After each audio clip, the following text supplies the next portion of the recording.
Começamos aqui a nossa aula magna sobre realidade virtual. Eu vou falar um pouco sobre as incríveis possibilidades dessa mídia, realidade virtual, e depois sobre a simplicidade dela, como é simples trabalhar com ela, e por fim, as várias formas que você pode utilizar a realidade virtual.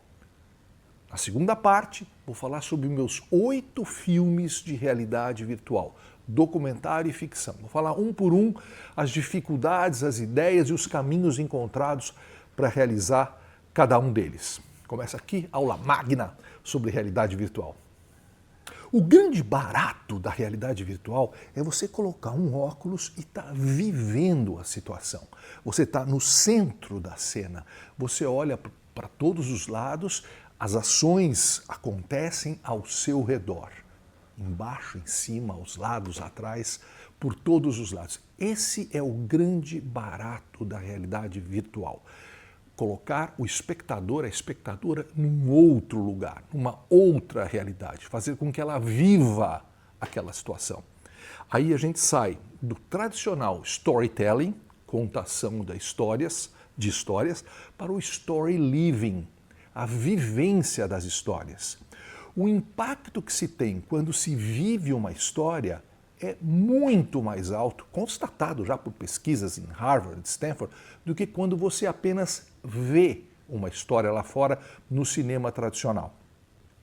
Eu não estou aqui dizendo que a realidade virtual vai substituir o cinema, muito pelo contrário. O cinema vai viver forever e é para sempre, e é uma mídia maravilhosa com mais de 100 anos de história que a gente vai continuar contando as histórias através dessa mídia. Mas a realidade virtual é uma outra possibilidade de audiovisual. A realidade virtual é um audiovisual que pode contar a história de forma diferente.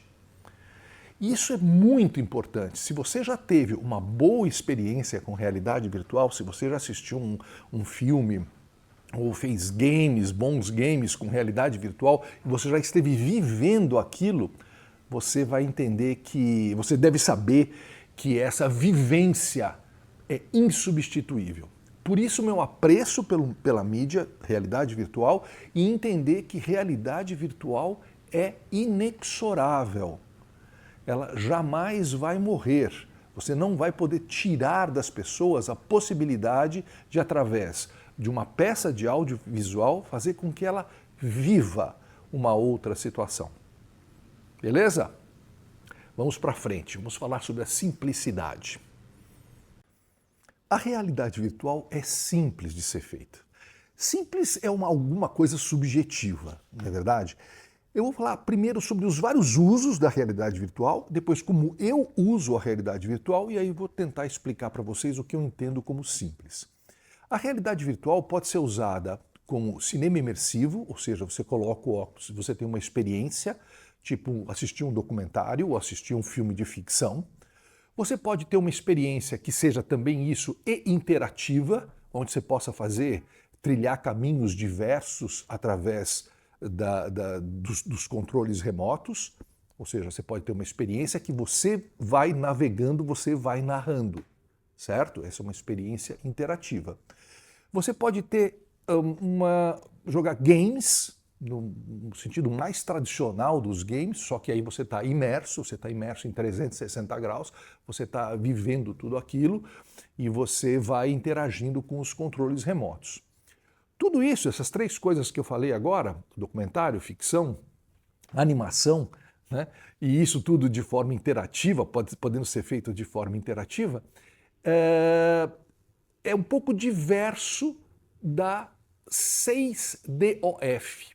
O que é 6DOF? Primeiro, essas experiências que a gente falou, você está assistindo sentado.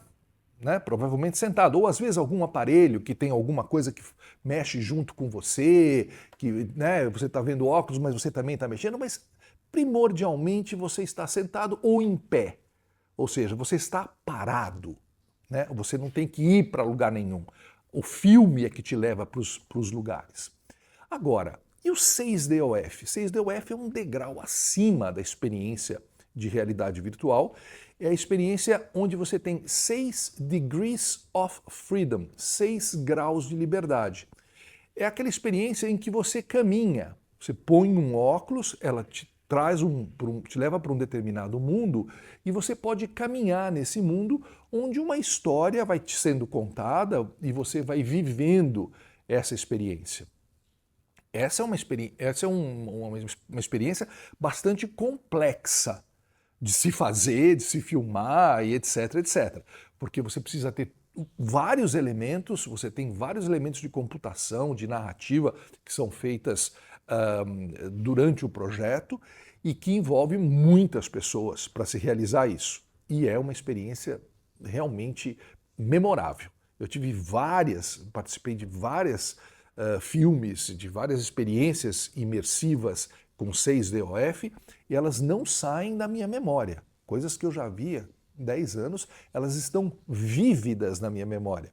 Muito por aquilo que a gente falou no começo. Quando você está imerso numa situação e você vive a situação, ela é muito mais profunda, ela tem um impacto emocional muito grande em você e faz com que você não se esqueça dessa experiência, diferentemente de outras experiências menores, com papel, com telas, né, tradicionais.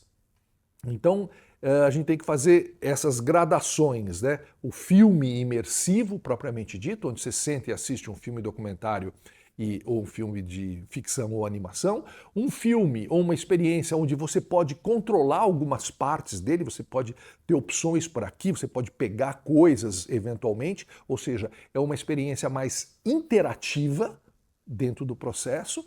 E, no terceiro lugar, essa experiência de 6DOF, onde você pode caminhar por um espaço físico pré-determinado pelo criador. Beleza? Muy bien. Eu vou falar nessa minha aula magna aqui do tipo de trabalho que eu realizo, que são os filmes imersivos, o chamado cinema imersivo, que são documentários e ficções feitas em realidade virtual, chamado filmes 360 também. Ou seja, você senta e assiste um filme. Tem alguém te contando uma história, o autor te conta uma história e você vivencia essa história. Isso deriva do cinema clássico, uma vez que não tem interação, uma vez que você não caminha pelo espaço, você está sentado numa poltrona ou de pé, você coloca o óculos e você tem uma experiência que lhe é contada. Isso me é muito caro. Caro no sentido que eu tenho um apreço muito grande por esse local de narrativa. Eu acredito muito nos autores, criadores, inventores, diretores que querem te contar uma história, muitas vezes feito por uma equipe, mas essa história única, onde você não tem que ir para um lado, ou você não tem que não, você não escolhe ir para um lado ou ir para o outro, você simplesmente se deixa fluir por aquele fluxo narrativo, como a gente fez nos últimos 100 e tantos anos de cinema e hoje em dia com minisséries na TV, quer dizer, eles te contam uma história. Eu tenho muito apreço por isso. Autores dos livros, peças teatrais, onde você está ali para ouvir uma história, ver uma história, vivenciar uma história, que é o nosso caso aqui da realidade virtual. Então, assim, vamos partir agora, eu vou narrar. Eu fiz vários filmes em realidade virtual. Eu vou narrar 8 deles, sobre a ideia original, da onde ela surgiu, as dificuldades de realização e como elas foram superadas. Espero que isso ajude você a abrir um pouco mais a imaginação de como é feito um filme em realidade virtual e que, eventualmente, se você quiser partir para esse campo, que você já tem um pouco mais de elementos para poder trabalhar. Eu acredito muito nisso, né?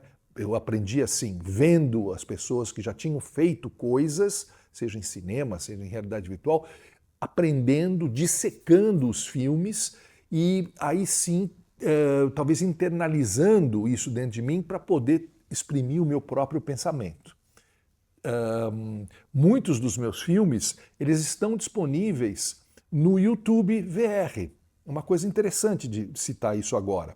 Porque no YouTube VR, um filme VR, em realidade virtual, ali se você tem um óculos, o óculos pode acessar a internet e você tem acesso a essa experiência imersiva. Ou mesmo numa tela de computador, você pode girar a imagem, você tem uma sensação de 360. Não é impactante como com os óculos VR, é uma outra situação. Quando você tem o óculos, você está imerso. Mas no YouTube VR, você pelo menos consegue ver a história, e você consegue mexer com o mouse, ou se você estiver vendo no celular, você consegue virar o celular e ver as várias coisas. Então isso está disponível no YouTube VR, ó, faz uma cara. E é interessante para você poder assistir algum dos filmes que eu vou falar aqui, porque aí vai te dar a dimensão. Você se interessou pelo filme, se interessou por aquilo que eu estou falando, vai lá e dá uma olhada no YouTube VR para poder ver o filme inteiro. São filmes curtos, são filmes curtos. Eu acho que aí você vai adquirir uma musculatura bem legal para poder articular sua própria gramática da realidade virtual. Beleza? Para realizar os meus filmes documentais e ficcionais, é preciso de uma câmera, uma só câmera, como uma câmera de cinema. E veja só, essa câmera, nós estamos usando essa câmera aqui, olha o tamanho dessa câmera. Ela tem duas lentes, uma na frente e outra atrás. Cada uma delas pega uma meia esfera. Depois, automaticamente, ela junta as duas esferas, as duas meias esferas e faz uma esfera completa. É por isso que você tem essa visão 360 graus.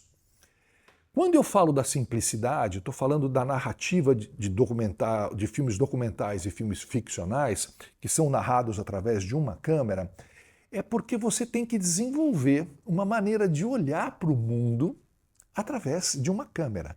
Mas é uma câmera de audiovisual, ela grava em MP4. Você vai editar como você edita qualquer vídeo. A equipe que você precisa num filme documental é tão pequena ou menor do que uma equipe que você precisa para fazer um filme documental tradicional. Ou seja, não é assim 1000 câmeras, uma coisa complexa, cara de fazer. Não é. É preciso que você desenvolva a sua narrativa. É muito mais importante entender como eu vou narrar, que maneira eu tenho dos fios narrativos dessa história, do que propriamente dito com a fisicalidade da história. O que você vai precisar entender é que, digamos, a câmera está parada aqui, né? Ela está parada. Esse é o lugar onde o meu espectador, minha espectadora vai estar. Ele vai estar parado aqui. Ele vai estar vendo tudo isso ao nosso redor. Eu chamo isso de teatro de arena invertido, onde a pessoa que assiste está no meio da cena e as cenas acontecem ao redor dela. Então, essa narrativa que eu utilizei desde o primeiro filme até o último filme que eu fiz, é uma narrativa que tem muito a ver com o teatro. Porque as ações vão acontecendo e a direção de atores, as coisas, o blocking, né, dos atores é feito como no filme tradicional, entre aspas, é feito ao redor dessa câmera. Isso, ou seja, essa teatralidade invertida, né, essa cena de teatro que tem que ser armada aqui, ela pode receber depois recursos digitais, efeitos especiais, como no cinema. Então eu posso ter seres extraordinários, eu posso trabalhar com chroma key, eu posso trabalhar com o que for, exatamente como no cinema. Mas eu estou fazendo teatro, de alguma maneira. Então é uma mistura de teatro e cinema que tem na realidade virtual, que é muito interessante. Normalmente as cenas são mais longas, elas desenvolvem, porque você não fica cortando rápido como numa narrativa de um cinema contemporâneo. Se é que os cinemas contemporâneos são rápidos, tem alguns que não são. Mas enfim, a ideia é que o plano maior, 10 segundos, 15 segundos, às vezes ele é muito bem-vindo. Porque você está naquele local e as ações vão acontecendo. Né? Você tem mais tempo para observação da cena do que seria num filme 16:9 ou, enfim, flat, plano normal. né? Então vamos ficar atentos a isso. A simplicidade que eu falo, que existe, é dentro dessa minha narrativa do cinema imersivo, documental e ficcional, que são feitas com câmeras, não necessariamente essas, tem câmeras um pouco mais sofisticadas, são maiores, tem um maior número de lentes, mas o conceito é o mesmo. É uma câmera pequena que é colocada para poder registrar a cena como um todo. E para montar é muito fácil também, porque você está montando como você monta um filme flat, um filme 16:9, um filme, né, tradicional. Mais ou menos como, mas você vai entender. A câmera, a imagem, que é uma esfera, ela é planificada e vira uma imagem que a gente chama de imagem mapa-mundi, justamente como os mapas-mundi, né? A Terra é redonda, mas quando você olha para o mapa-mundi, ele está chapado. É exatamente a mesma coisa que acontece com a imagem do VR. Ela é uma esfera, mas quando você vai editar, ela está chapada. E aí você vai aprendendo como trabalhar com ela, as distâncias e tal, mas isso tudo você precisa fazer, né? Não existe um contar. O que eu digo é, existe a simplicidade no captar a imagem, ligada ao teatro, e existe a simplicidade de montar como se monta no cinema, também com muitos efeitos especiais, se necessário for. Ou seja, essa mistura teatro-cinema é o que é o cinema imersivo. Vamos aos filmes. O primeiro filme que eu fiz chama-se Rio de Lama. Ele foi feito, um documentário feito na tragédia de Mariana, quando rompeu a barragem no Fundão, matando 19 pessoas, contaminando o Rio Doce até o mar durante anos. Até hoje a gente tem resquícios dessa tragédia que aconteceu ali em meados dos anos 2015, né? 2015, 2016 foi quando eu fiz o filme. O que aconteceu? Eu nunca tinha feito um filme de realidade virtual. Eu já tinha visto alguns e fiquei chocado com aquela possibilidade. Falei, cara, eu preciso fazer um filme assim. Eu preciso aprender a fazer realidade virtual. O que aconteceu é que houve essa tragédia e aí eu falei, ei, essa é a hora de filmar lá. Por quê? Por quê eu achei que era a hora de fazer um filme em realidade virtual ali? Pelo seguinte, 15 dias depois da tragédia, os jornais continuavam cheios daquelas imagens marrons, daquele horror da vila de Bento Rodrigues que foi soterrada pela lama da barragem do Fundão. E as pessoas ficaram acostumadas àquelas imagens. Já não havia mais o impacto do primeiro, segundo dia e parecia que aquilo ia desaparecer. Eu falei, não. A gente tem que ter uma maneira de dar fazer com que isso volte, com que isso seja potente, para que isso sensibilize as pessoas. Eu falei, a realidade virtual é um caminho para isso. Nós vamos levar as pessoas para lá, para ver o que está acontecendo, para ver como ficou essa cidade e como ficaram os seus moradores. E aí, rapidamente, amigos deram força para que tudo aquilo acontecesse. E a gente foi para Minas Gerais numa equipe muito pequena e ainda numa câmera que era um dado. Imagine um dado, 6 lados, né? Haviam 6 câmeras GoPro, antigas. Então, o processo é mais ou menos parecido com o que é hoje. A câmera fica ali parada num tripé e você vai filmar. Só que são 6 câmeras GoPro, onde você tinha que dar rec nas 6 câmeras, gravar a cena que você quisesse e depois voltar para ver se nenhuma das câmeras tinha parado, se tinha travado, etc. Se tinha travado, você tinha que refazer a cena. Era um processo, depois tinha que juntar as imagens das 6 câmeras, o que não era uma coisa muito fácil na época. Ou seja, esses são os primórdios da realização do cinema imersivo aqui no Brasil, através desse documentário Rio de Lama.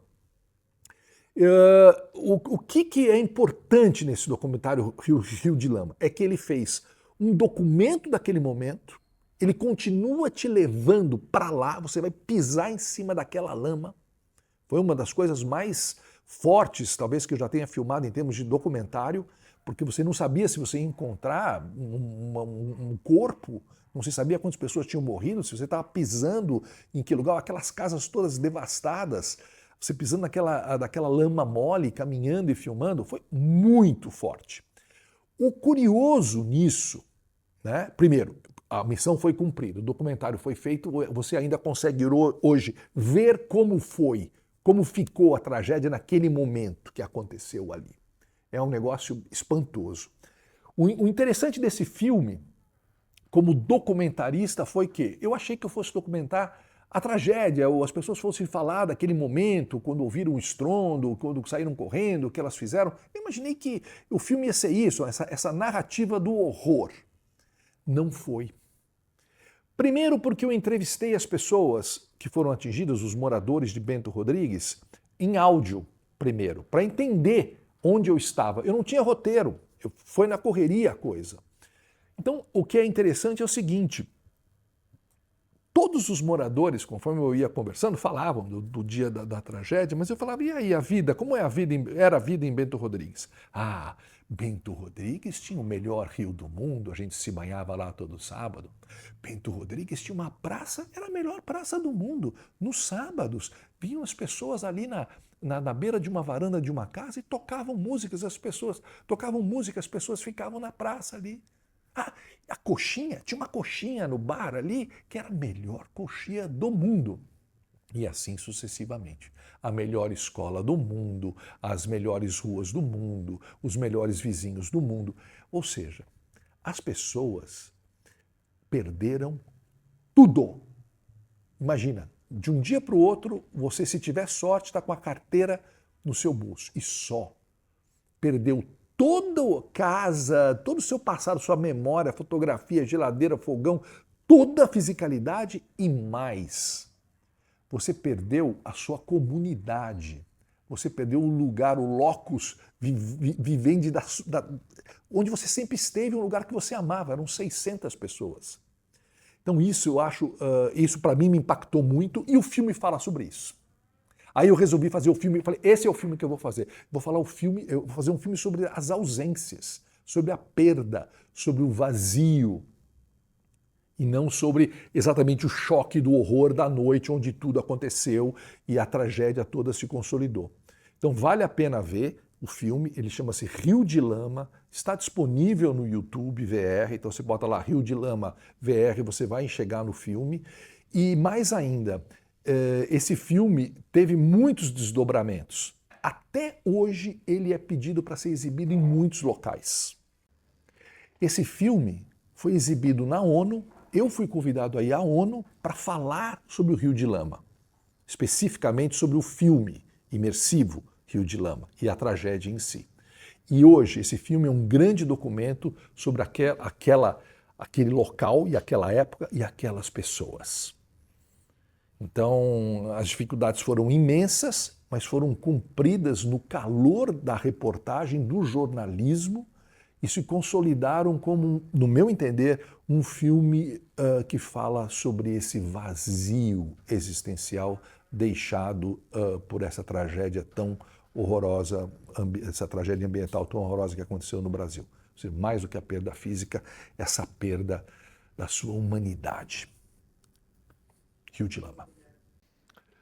O segundo filme que eu realizei, documentário também de impacto social, foi feito a convite do Instituto Socioambiental, essa ONG maravilhosa que trata do Brasil profundo, né? E dos seus povos indígenas também, que faz um grande mapeamento desses povos indígenas também. ISA, Instituto Socioambiental. A ideia deles era fazer um filme que pudesse ser exibido em alguns locais, principalmente para os jovens poderem se relacionarem com a causa indígena. Né? Então veio daí essa ideia de fazer um filme em realidade virtual. Normalmente os filmes que a gente faz, o Rio de Lama e esse, o Fogo na Floresta, pensa nisso, você tem o filme pronto, normalmente os filmes são curtos, 5, 6, 7, 8, 10 minutos, às vezes um pouquinho mais, e eles podem ser exibidos em qualquer lugar, qualquer sala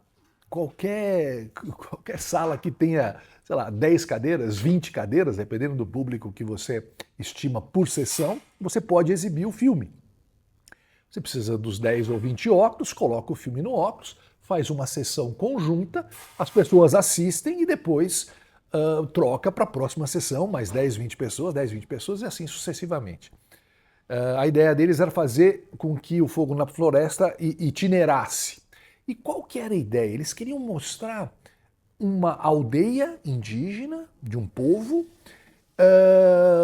e, ao mesmo tempo, uma série de problemas que esses povos passam, né? Tinha uma série de problemas. Meu argumento foi, puxa, eu acho que seria o melhor caminho chamar as pessoas para conhecer uma aldeia indígena. Eu não conhecia uma aldeia indígena. Então você levar, através da realidade virtual, as pessoas a conhecerem uma aldeia indígena é um grande barato. E é claro, vamos narrar algum problema que a gente julgue que seja capital aqui. Então eu tinha, vamos dizer, como missão isso, fazer essa narrativa de um dia numa aldeia. Nós filmamos com o povo Waurá, nos receberam maravilhosamente bem, e tínhamos 5 problemas que a gente poderia abordar ali. Eu falei, vamos esperar chegar lá, me deem essa liberdade. Quando chegar lá, eu vou sentir o que é mais cinematográfico, o que tem mais a ver com realidade virtual, e aí a gente faz isso. Pode ser, a gente vai conversando, teve o Paulo do ISA foi comigo para a gente poder fazer essa deliberação juntos.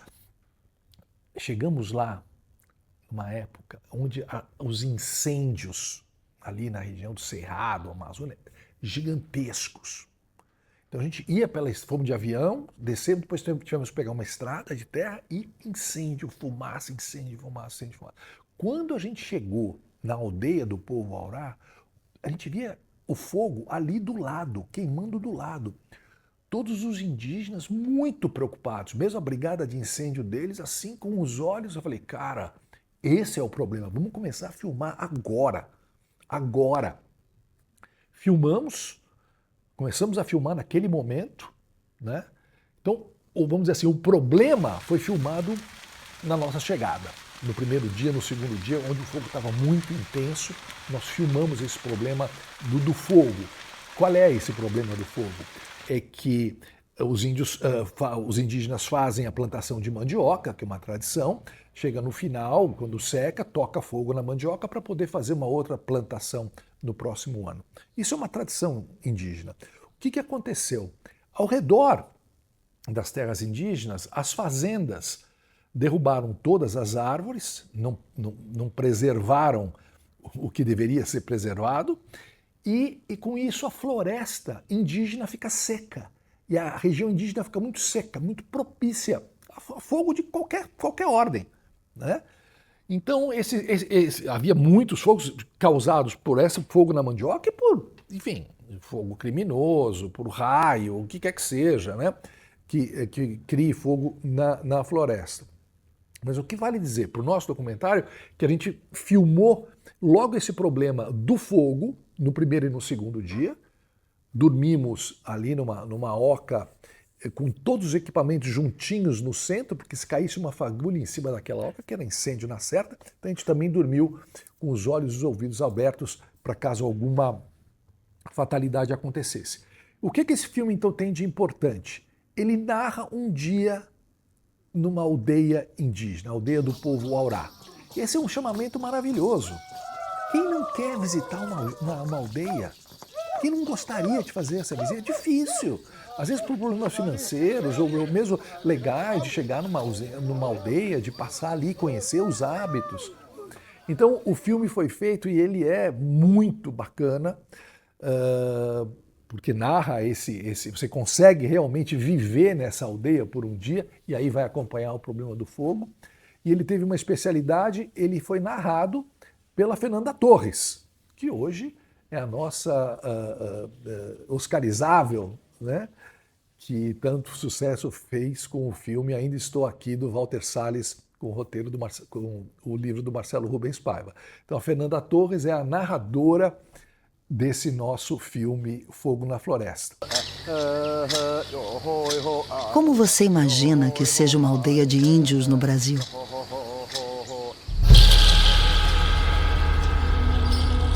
O Instituto Socioambiental leva você até o Xingu para conhecer o povo Waurá. Ficamos ali mais 4, 5 dias filmando o dia a dia do povo Aurá, né? Vale muito a ver. Esse filme também está disponível na internet, no YouTube VR, é só colocar Fogo na Floresta VR, Fogo na Floresta Realidade Virtual, Tadeu Django, tal, Instituto Socioambiental, que o filme vai aparecer. Vale a pena assistir para poder ter essa dimensão dessa viagem, né, que a gente pôde proporcionar, que só a realidade virtual pode proporcionar, que é você conhecer, viver ali dentro de uma aldeia indígena. Fogo na Floresta. O terceiro documentário que eu realizei chama-se Ocupação Mauá, que é feito sobre uma ocupação aqui da cidade de São Paulo. Eu queria fazer mais um filme documental, eu já estava no meu terceiro, então eu já tinha articulado muito dessa gramática do VR, tinha aprendido muito com os 2 primeiros filmes que eu fiz. Não havia ainda editais para se poder ganhar filmes em realidade virtual. A gente resolveu fazer um filme que se passasse em São Paulo, por problemas de custos. Nós mesmos bancamos a realização desse filme, a Jungle Bee, e fomos fazer sobre a ocupação Mauá, que sempre foi um lugar que eu tive muita curiosidade em conhecer, mas não é um lugar que você vai passar férias na ocupação Mauá ou vai curtir um final de semana na ocupação Mauá, normalmente, né? Não é isso que se entende por ocupação. O que eu quis fazer e por que a opção da realidade virtual é fundamental nesse caso, absolutamente fundamental. Pelo seguinte, quando você fala em ocupação, você fala, aqueles prédios ocupados, cheio de bandido, drogas, crimes, os caras ocuparam o prédio dos outros, foram lá e tomaram a residência dos outros. Essa é a visão muito do senso comum que existe sobre o que é uma ocupação.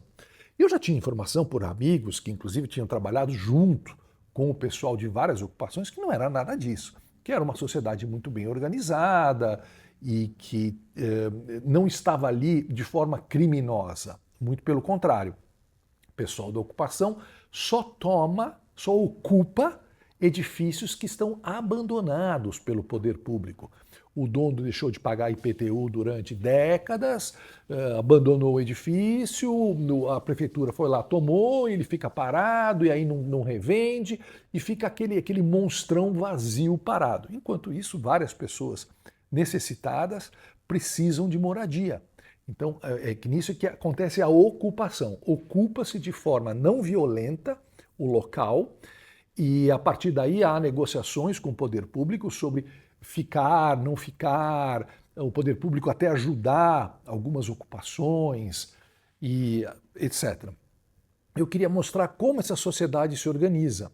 E aí eu fiz o filme Ocupação Mauá, que também está disponível no YouTube VR. Coloca lá Ocupação Mauá, Realidade Virtual, Ocupação Mauá VR, Tadeu Django e tal, que você vai encontrar. E é absolutamente fundamental. Por quê? Por quê? Porque o filme te leva para dentro da ocupação.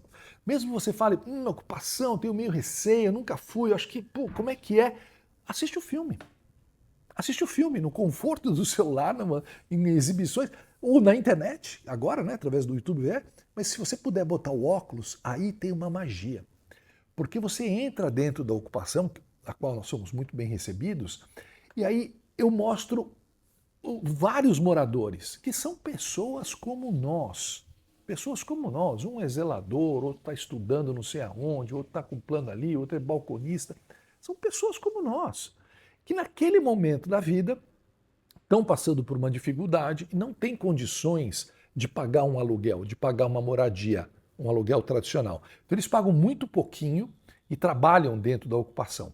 E a ideia do filme era mostrar isso e mostrar como essa comunidade da ocupação Mauá é organizada, mas muito mais organizada do que os caras daqui do meu condomínio, ou do seu condomínio, provavelmente. Extremamente limpo, higiênico, cada andar tem um cara responsável, tem um WhatsApp por andar para fazer qualquer problema e é tudo decidido em comunidade. Tem as sessões onde vai lá, o cara fala um problema, a criançada está ficando gritando muito à noite ali no meio do hall, ou faltou água não sei aonde, ou, é tudo feito em comunidade, tudo feito de uma forma onde todo mundo tem voz. Dentro da comunidade você vai ver, tem loja de conveniência, Para entrar na ocupação, você precisa deixar o seu documento, tem segurança.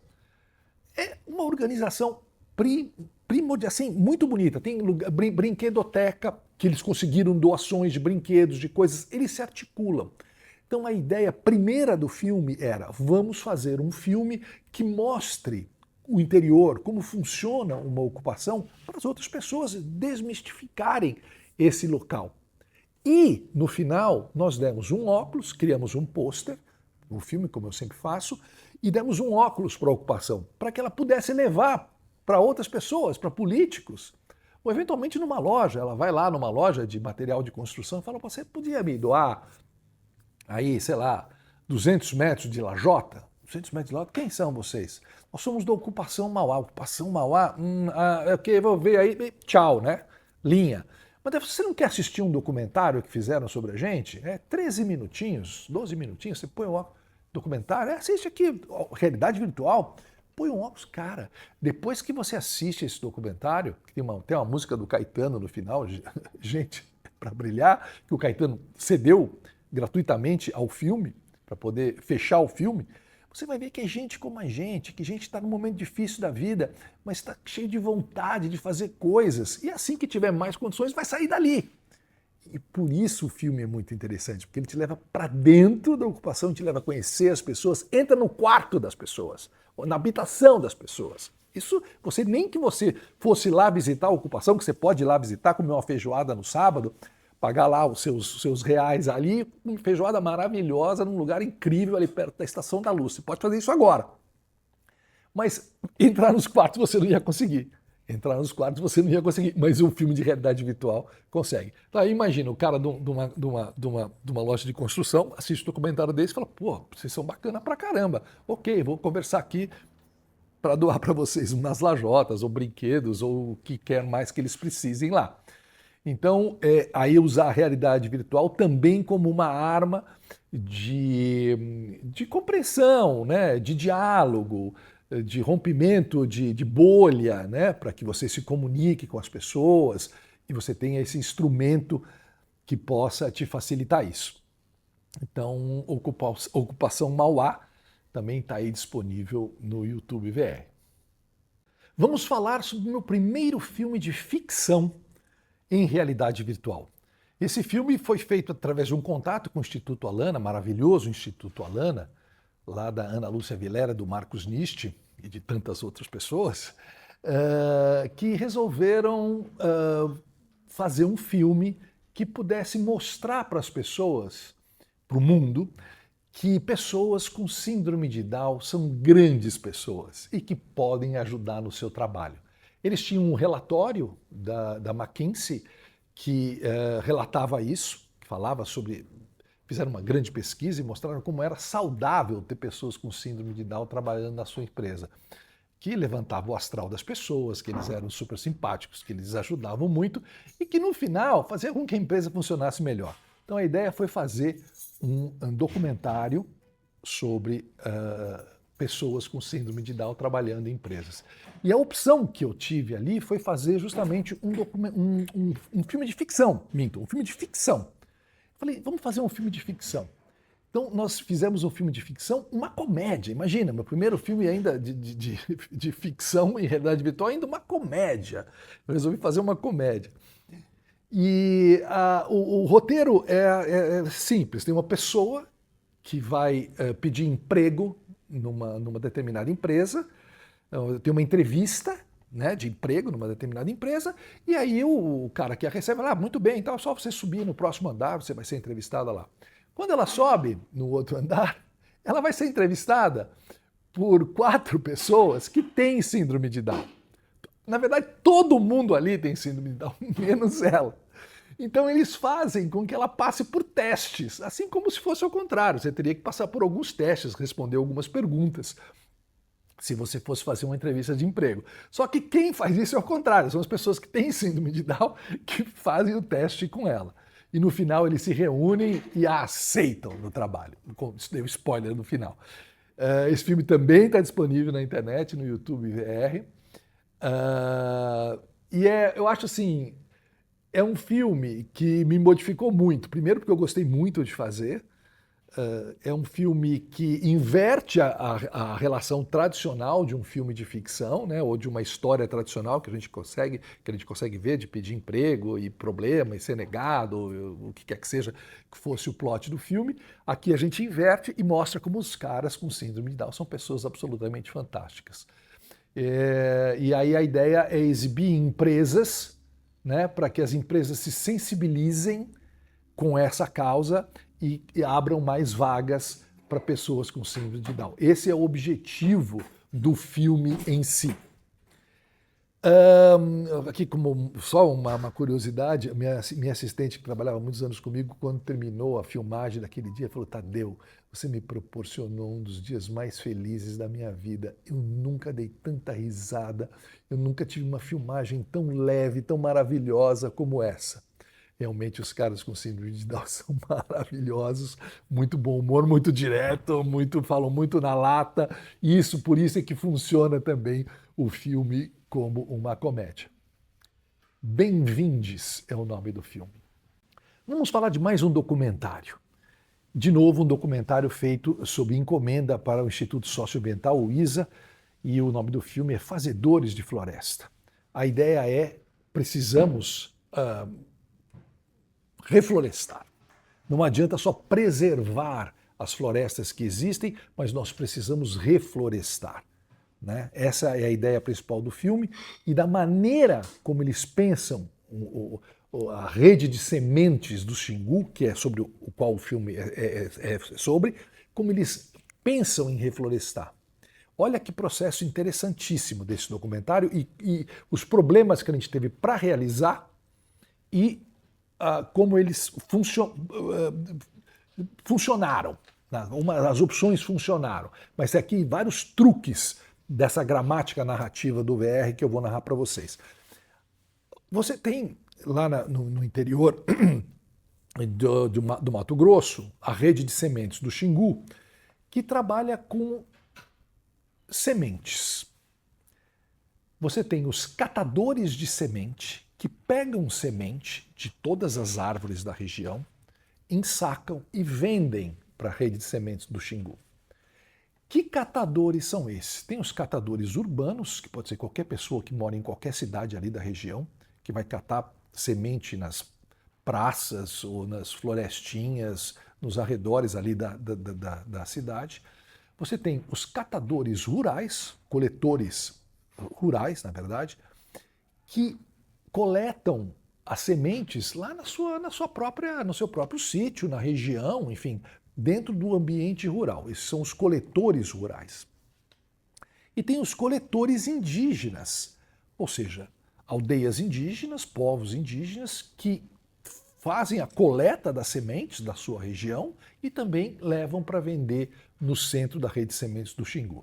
Então, você tem um lugar que recebe todas as sementes são identificadas, são pesadas, e aí a pessoa recebe um dinheiro sobre isso, ela consegue ter uma renda extra com essas sementes.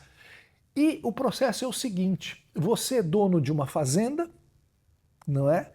Que está devastada, tem gado, só que a fazenda também está perdendo seus rios, porque sem floresta não tem água. Sem floresta não tem água. E muitas pessoas estão percebendo isso e falam: pô, eu preciso reflorestar parte da minha fazenda. E o processo de reflorestamento da rede de sementes do Xingu é maravilhoso. Primeiro que tem esse processo todo coletivo de coleta das sementes, né? Aí o que acontece? Eles pegam todas as sementes, misturam, no dia que vão fazer, misturam, vira uma muvuca, chama-se muvuca, aquela coisa extremamente colorida e bonita que é a mistura de todas as sementes. Aí, com a mão ou através de máquina, numa área que já foi preparada, já foi arada para receber a floresta, eles vão jogando as sementes. E aquilo vira uma nova floresta com as sementes da região. É um processo muito bonito, é um processo que não usa muda de plantas ou uma engenharia, ali, vamos plantar essa árvore aqui, vamos plantar aquela outra lá para dar... Não, a própria aleatoriedade das sementes, você distribuindo, nasce uma floresta. E ali eu tive chance de ver floresta com 1 ano, floresta com 3 anos, floresta com 9 anos, é uma floresta já grande. Entendeu? Então é um processo muito bonito. Agora, falando sobre filme VR documental.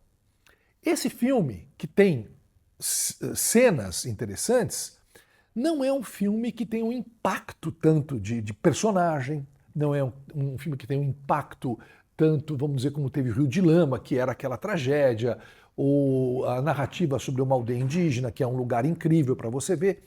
Era um filme, vamos dizer, 4 aspas, meio normal, de uma narrativa normal. Eu falei, puxa vida, para saber se esse filme valer a pena em realidade virtual, eu preciso quebrar minha cabeça, não só ir lá e filmar, que vai ficar muito tradicional.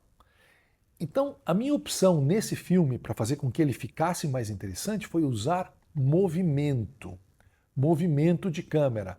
Então você tem planos aéreos, você tem planos em cima de motocicleta, você tem plano em cima de caminhão, você tem, ou seja, uma série de planos que levam o espectador a entrar numa espécie de aventura em busca da água, que é essa aventura do reflorestamento. Né? Então, assim, eu acho que a chave desse filme documental foi, puxa vida, esse filme não tem tanto impacto visual. Claro que é bacana você ir até uma aldeia indígena e ver o povo chavante ali, no caso, coletar sementes, os coletores rurais, ou mesmo a nossa protagonista que vai buscar na cidade as sementes. É muito bonito, vamos dizer assim, muito, muito bacana ver. Mas a ideia do VR precisa de um pouco mais. Então, a semente, por exemplo, a gente fez uma filmagem das sementes com câmera tradicional, depois fizemos os efeitos, que eu falei lá atrás, de você fazer o filme de realidade virtual como uma coisa que lembra o teatro, mas você pode usar efeitos especiais. Então, as sementes vêm, aparecem na sua frente, desaparecem, as sementes vêm, voam, numa hora lá do filme específico, né? Você pode voar por cima para ver o lugar onde eles estão plantando, para ver a floresta, ou seja, tem uma série de truques ali que fazem com que o filme fique mais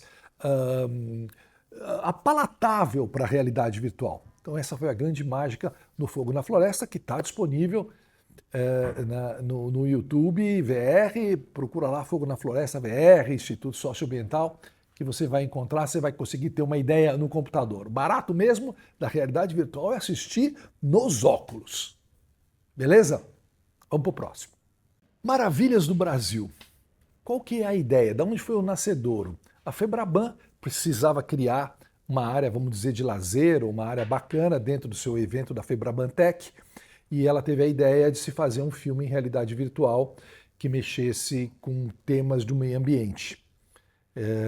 De uma forma mais, vamos dizer, lúdica, para as pessoas poderem se entreter enquanto elas estavam naquele corre-corre do Febraban Tech, um evento gigantesco de tecnologia e comunicação que a Febraban promove. Aí eu fiz a proposta de fazer um filme sobre alguns parques nacionais do Brasil. Qual que é a ideia principal? Você só protege, você só gosta, você só se apaixona por aquilo que você conhece. Então a ideia, por exemplo, vamos proteger as florestas, vamos proteger os indígenas, vamos proteger... Muitas vezes é uma coisa muito distante. Os indígenas, os povos indígenas estão muito lá, eu não os conheço, ou as florestas também estão muito lá. É um negócio meio distante. A ideia, partindo desse mote, vamos usar a realidade virtual, a qual te leva para esses locais, você passa a vivenciar as florestas, os parques nacionais e dá valor maior à natureza e aí internalizar a necessidade de preservar esses lugares e as nossas florestas. Essa foi a ideia, usar a realidade virtual como uma ferramenta de vivência das coisas a serem preservadas, para bater no seu emocional. Aí fizemos uma lista de parques possíveis, com uma certa diversidade, e fizemos um filme muito contemplativo. É um filme que você vai, caminha, viaja, sobe, drone, entra, vai para a Amazônia, vai para o parque aqui de Itatiaia, parques bem diferentes, e tem esse embate com a natureza, se a gente pode chamar assim, nessa vivência com a natureza. Isso tudo sabendo que na pracinha próxima da sua casa, ela também é uma parte da natureza e deve ser olhada assim. Você pode começar a observar a natureza e gostar da natureza na praça mais próxima da sua casa. E o filme fala sobre isso e mostra isso. Então, eu acho que o conceito do filme foi esse, acho que vale a pena assistir para poder comprovar essas coisas. Também está no YouTube VR para você ver. E tivemos várias dificuldades, apesar de ser um filme, vamos dizer, simples, uma equipe muito pequena, porque você não tem apresentador, você não tem atrizes, atores, você só tem imagens. Então o filme teoricamente é simples, mas a hora que você vai para a natureza, meu amigo, a natureza é maior, né? Aí é vento, chuva, perdemos câmera que caiu lá no meio da Ilha dos Papagaios, lá em Belém, enfim, teve uma série de percalços. Esse foi um dos filmes mais complexos, eu achava que era um dos filmes mais simples, mas é um dos filmes mais complexos na hora de realizar. Nunca vou me esquecer da frase do meu querido amigo fotógrafo Adriano Tegido. Tadeu, não existe filme simples. Não existe filme simples. Esse aqui é um filme que parecia simples. A gente sempre tem que estar preparado, muito preparado, para aquilo que vai acontecer na nossa frente, seja ele um filme de ficção ou um filme documental. Maravilhas Naturais do Brasil é o nome do filme. Vamos falar agora sobre Cativeiro. Cativeiro é um filme de ficção. Bem bacana também, bem bacana. Esse filme foi feito a convite do Instituto Arbo, lá de Minas Gerais. E é um filme que trata do tráfigo ilegal de animais silvestres.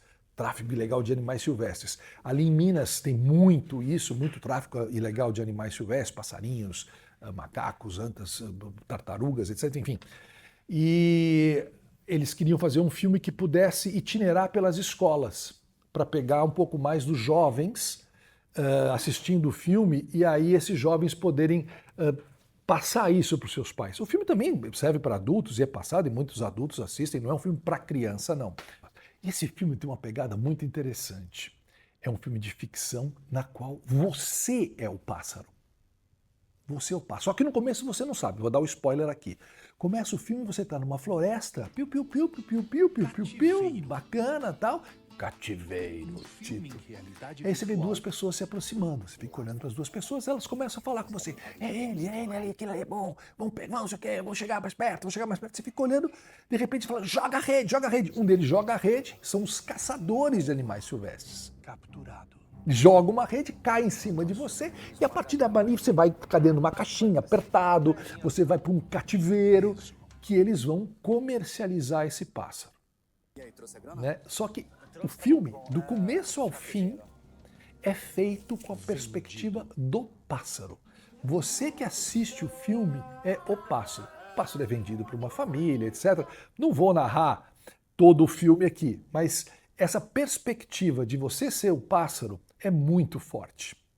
A garotada adora, adultos adoram, ou seja, é um filme que está circulando pelas escolas de Minas Gerais, vai continuar circulando, espero que por muito tempo, através do Instituto Arbo, e que tem essa característica inusitada de colocar você como sendo o próprio animal. Isso não dá para fazer de nenhuma outra maneira, a não ser em realidade virtual.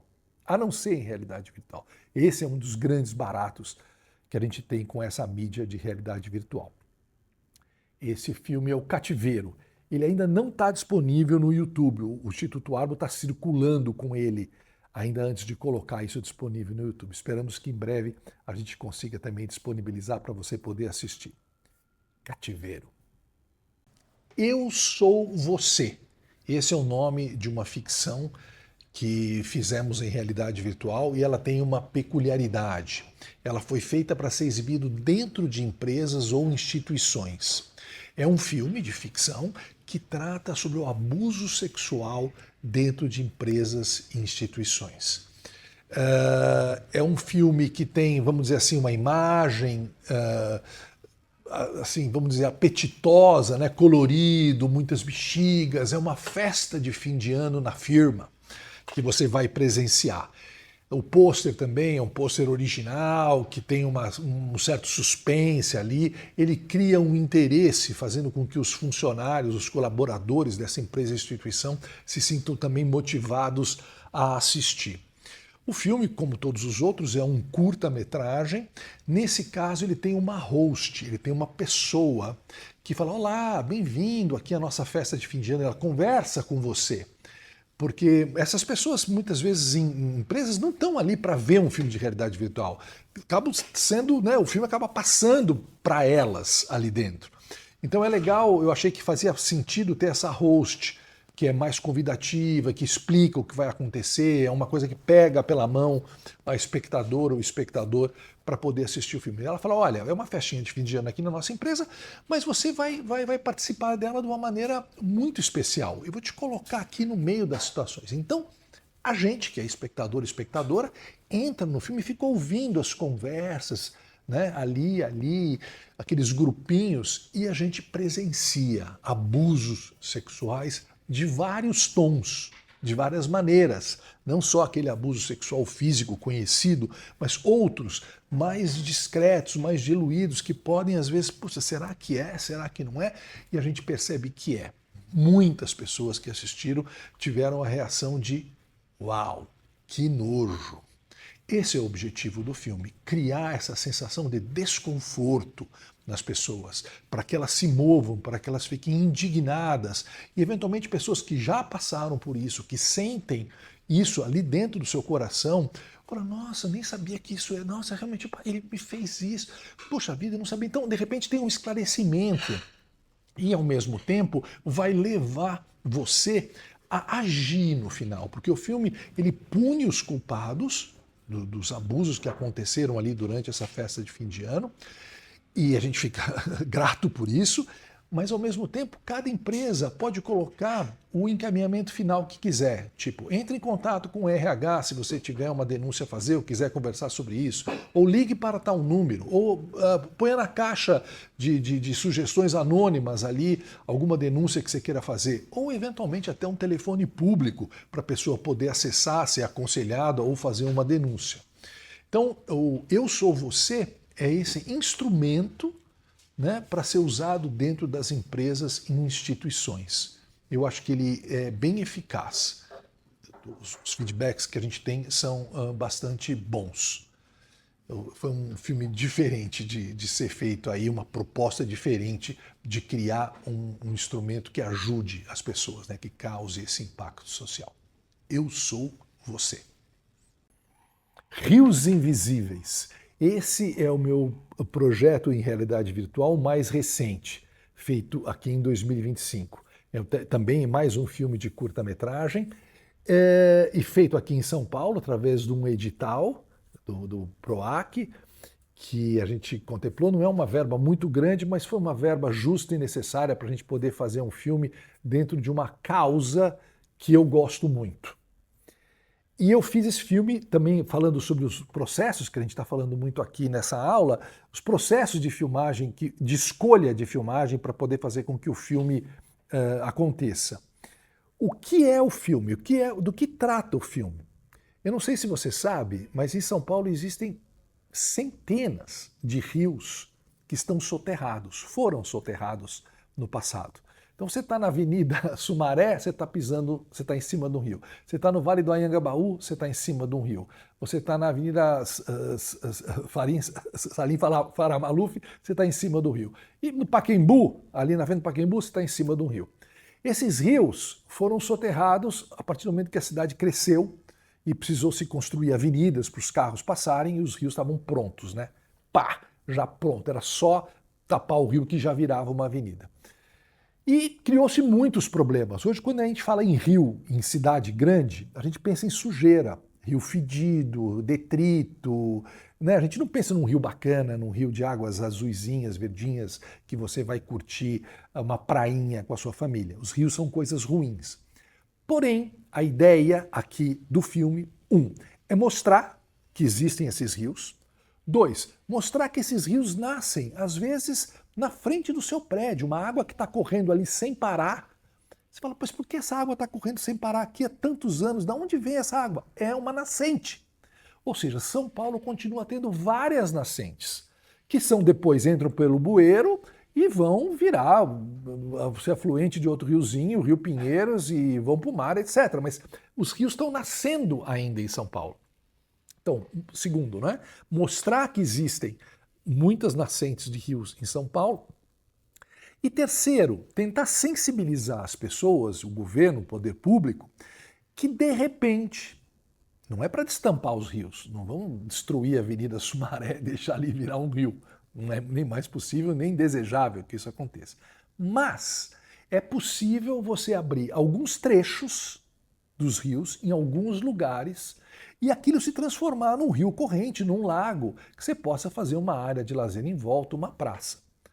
Você poderia construir dezenas, centenas de pequenas e médias praças na cidade de São Paulo onde tivesse a água como centro. É um processo viável, não é um processo difícil de fazer, precisa de vontade pública, do poder público. Então a ideia foi essa, a gente se uniu com o pessoal maravilhoso do Rios e Ruas, procura os caras, @Rios e Ruas, que eles têm isso, tá com eles são os líderes desse movimento. A gente fez o filme, inclusive com a assessoria deles, e vai doar agora para eles um óculos e pôster do filme e tudo mais, para que eles possam mostrar na sua sede esse filme chamado Rios Invisíveis. Ele tem uma peculiaridade, né, falando sobre os processos de criação, que eu achei, como era um filme também de baixo orçamento e que tinha que ser ágil em função do número de diárias, eu resolvi pela primeira vez aparecer no filme e trabalhar o filme em forma de reportagem. São reportagens que eu faço em vários locais, como um repórter. Eu tenho esse dom, né, de falar bem, de conseguir me comunicar com as pessoas. Já fui apresentador de televisão e tudo mais. Falei, não, eu vou nesse filme, eu vou ser eu o repórter. E isso agiliza muito, porque eu não preciso, né, da pessoa, de terceiros, ou de um ator ou de uma atriz, meus amigos queridos que já fizeram tantos filmes comigo, mas eu falei, eu vou fazer com uma espécie de reportagem por uma coisa de agilidade, a gente sair num carro, equipe muito pequena e conseguir cumprir os N locais, porque a gente teve que andar muito por São Paulo, que é uma cidade difícil de caminhar, deslocamentos e tudo. Eu falei, não, tem que ser um filme ágil, a gente tem que filmar isso de uma maneira muito ágil. Então, pela primeira vez, eu sou o condutor do filme aparecendo no próprio filme. Então ele chama Rios Invisíveis, VR, vai ser disponibilizado também aqui, né, nesse ano até o final de 2025 no YouTube VR, e você vai poder assistir e ter uma dimensão. Mas nunca se esqueça, a grande experiência da realidade virtual é a imersão, o cinema imersivo. Você tem que usar os óculos e aproveitar isso para viajar, para conhecer novos locais, para conhecer novas histórias de uma maneira única que só a realidade virtual pode fazer. Bom, vamos terminando aqui a aula magna sobre realidade virtual, onde eu tentei mostrar um pouco das várias formas de se fazer filmes ou experiências imersivas em realidade virtual. Falei do meu método de trabalho, daquilo que eu almejo no meu método de trabalho, que é trabalhar com documental e ficção, né, filmes documentais e filmes ficcionais. Eu falei da simplicidade de se captar, falei dessa câmera muito pequena, tem várias outras, mas essa câmera muito pequena que ainda tem sido muito útil para nós, e como é fácil de montar, no sentido que se assemelha muito a um filme, um vídeo normal, tradicional, flat 16:9, ou seja, não é por isso que se vai deixar de fazer realidade virtual, né? E eu falei também da minha paixão por esse meio, que eu acho que é um meio inexorável, maravilhoso, de teletransporte, para você poder vivenciar, literalmente vivenciar novas histórias, né? Espero que vocês possam pegar alguma coisa de toda essa falação que eu tive aqui para usar como elementos, ferramentas para você desenvolver sua própria narrativa em realidade virtual ou para poder contar para as pessoas, para poder, vamos dizer, evangelizar ainda mais essa mídia tão fantástica que é a realidade virtual. Obrigado por assistirem. Terminamos aqui.